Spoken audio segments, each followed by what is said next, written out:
I'm Dr. Barry Epley, plastic surgeon of Indianapolis, and I'd like to discuss with you the surgical correction of protruding ears, otherwise known as oto.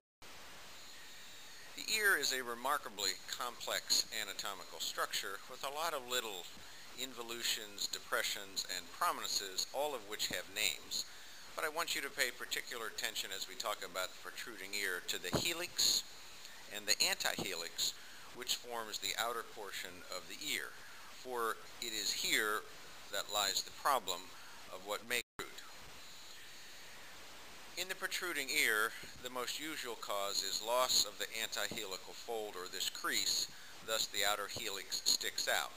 It can also be caused by too much of the bowl or concha being present, and oftentimes correction requires manipulation of both of the areas.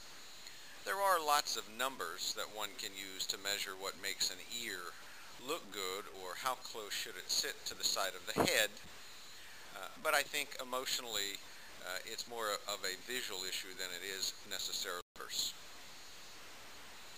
In general, the helix of the ear should be within 20 to 30 degrees of the side of the scalp. This would be considered normal and certainly wouldn't draw your eye to it if it stayed within this angulation range. The correction of protruding ears is remarkably simple and incredibly effective. In a 1-hour procedure, the ears can be quote-unquote pinned back. This is done through an incision on the back of the ear as illustrated here, where multiple permanent sutures are placed to recreate the antihelical fold and sometimes to remove a little bit of that concha or excess bowl if present. This makes and can be seen right on the operative table.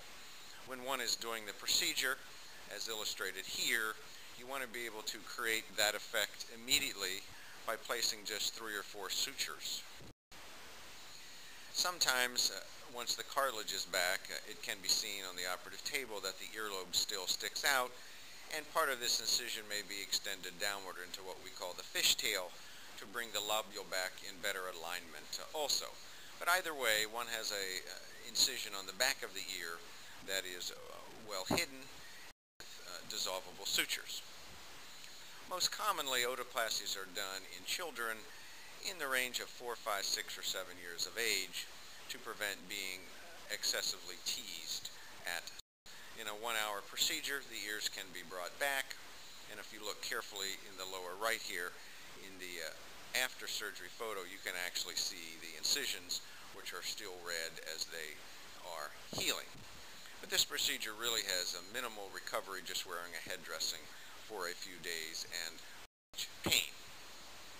The second phase of otoplasty is usually done around puberty, in the early to mid-teenage years, where a child may have had protruding ears for a long time, but they have now gotten to the point where they would like it to be corrected. Regardless of the age, the otoplasty result is done the same way, the same immediate results. The last age group is the more adult group, where no matter how old you are, the ears can be pinned back in the same operation just as effectively as it was a child. Like all surgery, otoplasty is not complication-free, but the number of complications is remarkably small. I personally have never seen a hematoma or early bleeding after surgery. It is always possible to have infection, and that is why we put patients on antibiotics during and after surgery. Really, the most common complication that I have ever seen is long-term eventual protruding of 1 or 2 of the sutures, which could occur over anyone's lifetime. Occasionally, the ear is not corrected enough, as the sutures may have loosened or gotten pulled, and one still may have one of the ears which sticks out a little further than the other, which may require a touch-up surgery. But overall, complications with otoplasty are few, and it is a very gratifying and dramatic procedure which works quite quickly.